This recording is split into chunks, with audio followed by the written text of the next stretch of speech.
If you want to change the icon style and their colors inside the product page, go to the RevuNova app inside your Shopify account and click on the design from the navigation links. Now this is the product reviews design settings. Let's change the reviews icons to red, for example. And change the style, let's say geometric heart. Now click on the drop-down menu right here and go to the product page title. Scroll down into the customization button and click on it. Now inside the page, click on RevuNova product title block. And from here, you can change the icon to geometric heart. And change that color. Click Save now.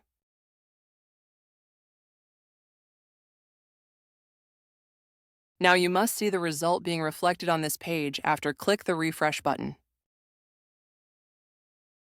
This is the result. You can see the change on the icon style and color.